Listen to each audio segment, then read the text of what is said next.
qué harías con 20.000 millones de dólares, no? Sería la pregunta, porque los argentinos y argentinas vamos a estar endeudados por esa cifra, así que podríamos llegar a decidir, Germán Pinazo, sobre el porvenir de ese dinero. ¿Cómo andás? ¿Cómo andan? Bien, inventa un mañana más que nunca, ¿no? Sí. ¿Qué mañana tenemos, no? Ahora. Que no sea ayer, ¿no? Que no sea, inventa un mañana que no sea ayer, es exactamente igual a lo que pasó en 2018, es una cosa impresionante. Sí. La amnesia profunda que evidentemente tiene una parte de la sociedad. ¿Qué haríamos?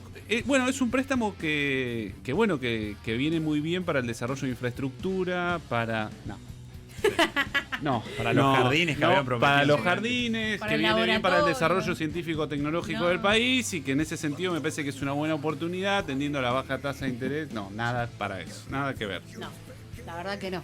Justamente de lo que se trata, como venimos conversando en columnas anteriores, que no somos nada originales en esto, aunque sí debo decir que a mí me llamaba mucho la atención, no estaba en la columna yo en este programa, pero sí había tenido la posibilidad de intervenir en algún debate público sobre la cuestión a fin del año pasado.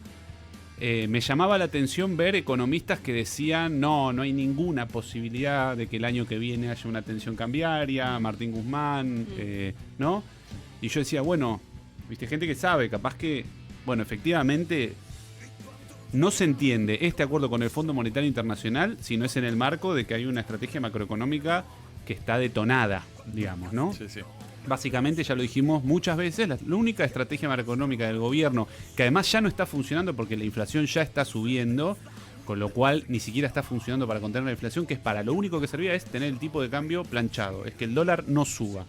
El dólar, por supuesto que no está subiendo abruptamente, apenas ha subido de 1.200 a 1.300 los dólares paralelos, pero le está costando, y de acá justamente porque el acuerdo Fondo Monetario Internacional, le está costando al Banco Central una intervención en los mercados oficial y paralelo como nunca había tenido y que no es sostenible en el tiempo. El Banco Central ha vendido desde diciembre a esta parte, solo para intervenir en los dólares paralelos para que no suban, ha dilapidado 2.531 millones de dólares. Tremendo. Si a eso le sumamos los 1.000 millones de dólares que tuvo que vender este mes, además, porque además está perdiendo en el dólar oficial, o sea que las importaciones, como decíamos la columna del lunes pasado, las importaciones están creciendo mucho más que las exportaciones.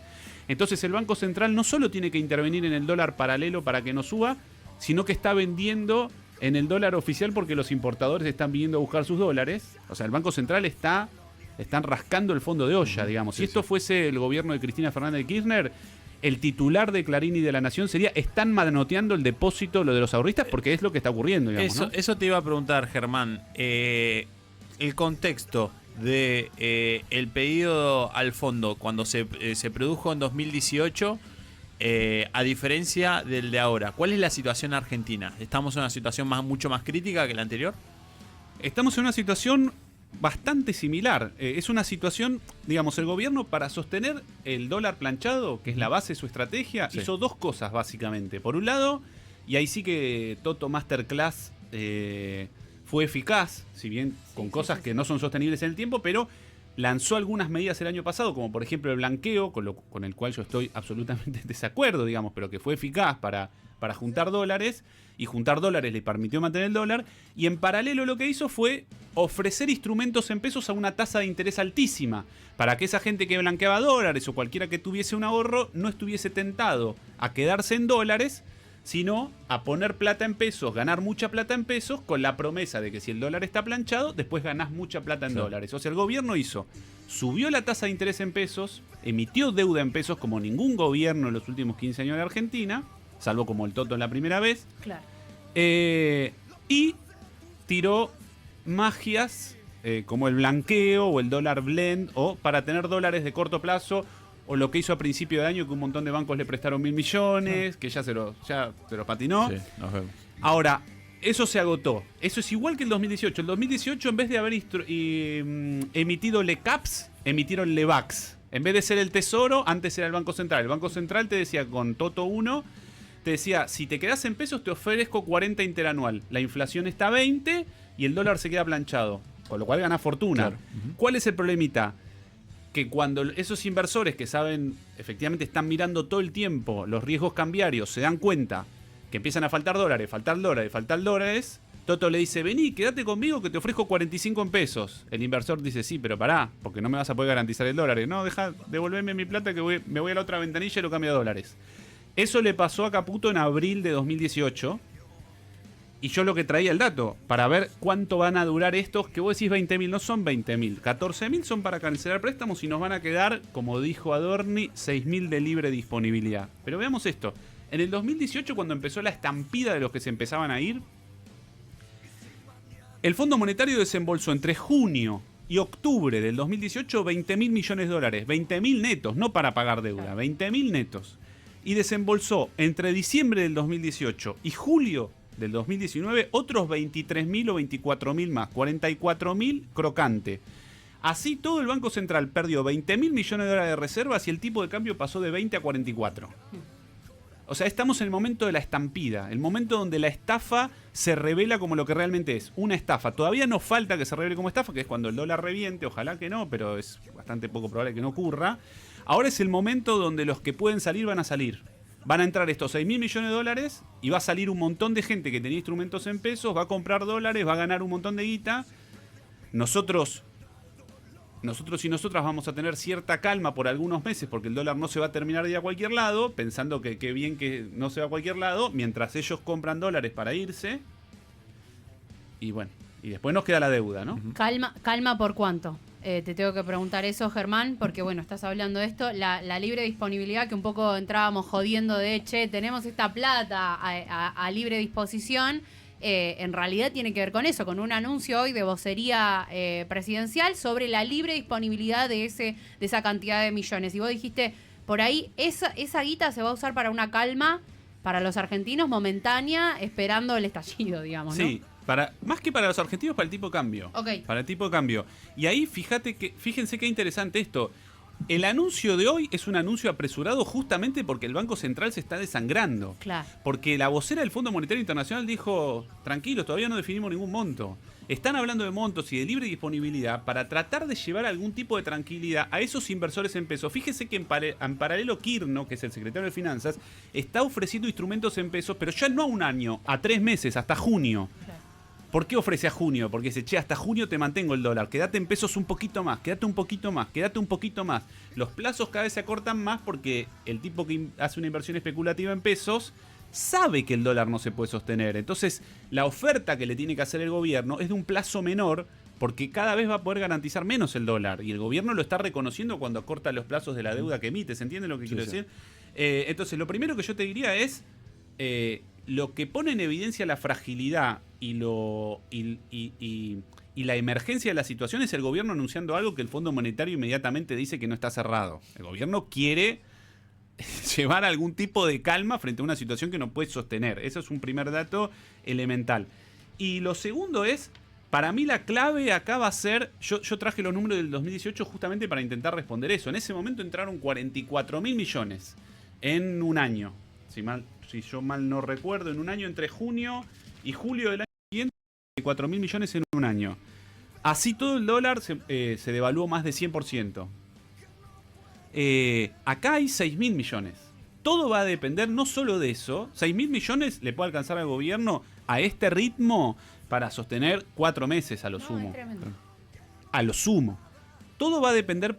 y sobre eso no podría dar una respuesta taxativa, de qué va a suceder con la cosecha, con la liquidación de la cosecha. Sí. Los agroexportadores, cuyo volumen de cosecha se estima en términos físicos igual que el del año anterior, pero con una baja de precios internacionales que vienen cargando con toda la inflación en pesos y la inflación en el costo de los insumos, tienen el incentivo de la baja de retenciones de acá a junio. El gobierno tira todas medidas masterclass de corto plazo. El gobierno le dice, si liquidás antes de junio te bajo la retención, como para decir, necesito la crocante ahora. Sí, sí. Si el gobierno es eficaz en lograr que los exportadores liquiden, capaz que estire un poco más. 6.000 millones de dólares, solamente 6.000 millones de dólares, no alcanzan para 4 meses. Sí, Germán, te saco un poco lo económico, te llevo, porque el Fondo Monetario también deja resabios sociales. Sí. como lo ha dejado a lo largo de la historia. Y el último préstamo ha dejado cuestiones, una deuda criminal terriblemente, digamos que le cuesta mucho a los argentinos salir de ahí. ¿Qué consecuencias deja un nuevo préstamo encima muy pegado al otro, no? Sí. Bueno, nosotros estamos ahora, digamos, venimos de un aniversario del proceso de reorganización nacional del golpe de Estado de 1976. Sí. La única continuidad, o la continuidad más importante que ha tenido nuestra democracia, salvo por alguna breve grieta de luz que tuvo el desendeudamiento con el Fondo Monetario Internacional del gobierno de Néstor Kirchner y en los años que pudimos vivir sin ese tutelaje económico, la continuidad que ha tenido la democracia argentina es el condicionante que el proceso de reorganización nacional le dejó a la Argentina en términos de deuda externa. O sea, cuando asumió el proceso es muy parecido, son casi calcado. O sea, el proceso aumentó la deuda pública de 5.000 millones a 30.000, la deuda privada creció de 3 a 15, después se estatizó parte de esa deuda y todo el gobierno de Alfonsín, casi todo el gobierno de Alfonsín, salvo por algunos conflictos que tenían una autonomía mayor, como el conflicto con las Fuerzas Armadas, producto de los crímenes de lesa humanidad, pero digamos, sacando ese conflicto, casi todo el gobierno de Alfonsín puede ser explicado en relación a cómo se negoció el problema de la deuda. Y las dificultades para negociar el problema de la deuda. Los grandes fracasos del plan económico de Alfonsín tuvieron que ver con el peso de esa deuda y que hacían ingobernable al país. Rodolfo Terráneo, que es insospechado de ser un comunista, zurdo, peronista, cualquier cosa, decía, cuando nosotros teníamos que negociar la deuda, los organismos internacionales nos decían, no queremos que nos paguen, queremos que nos vendan lo que nosotros les decimos que nos tienen que vender. Claro. Y ahí llegó Menem y finalmente privatizó un conjunto de empresas públicas, hubo un alivio momentáneo hasta que volvió a reventar. Lo que dejó Macri y lo que está profundizando este gobierno es una gran cesión de soberanía, independientemente de cuál sea el contenido posterior. En aquel momento fue la privatización de empresas públicas, mañana puede ser otra cosa. Lo cierto es que es una deuda que como es impagable y como es con un acreedor al que no se le puede en teoría entrar en default, cualquier gobierno que asuma elegido por la voluntad popular va a tener como mandato, como peso, como mandato yo creo que no, pero va a tener el peso de decir a quién le respondo, a la soberanía, al voto popular o al Fondo Monetario Internacional que me va a exigir cosas que sé que son perjudiciales para la soberanía. Ese es el gran, como vos decís, sí, debería ser criminal en el sentido de que es un endeudamiento ilegal, digamos, en los propios términos de nuestra república, y es un endeudamiento que ya lo dijimos, que es que viola todos los estatutos del Fondo Monetario Internacional y de las Naciones Unidas. Entonces, es un endeudamiento que solo se puede explicar para sostener a un gobierno frente al fracaso de su programa económico, para salvar a un montón de inversores financieros para que hagan un montón de guita y que deja como contracara, perdón lo poco técnico y lo coloquial, pero un montón de plata, y que deja como contracara una asociación de soberanía que va a afectar a gobiernos que todavía no fueron elegidos. Totalmente. En esa estamos, en Argentina. Germán, como siempre, muchas gracias. A ustedes. Un Germán gusto. Pinazo, pensando y analizando lo que se viene, ¿no? A partir del anuncio con la plata que va a prestar el Fondo Monetario Internacional a la Argentina y lo que se viene también en términos de esta república para los argentinos y argentinas. Desde el conurbano, de 13 a 16. Estás en Fingiendo demencia.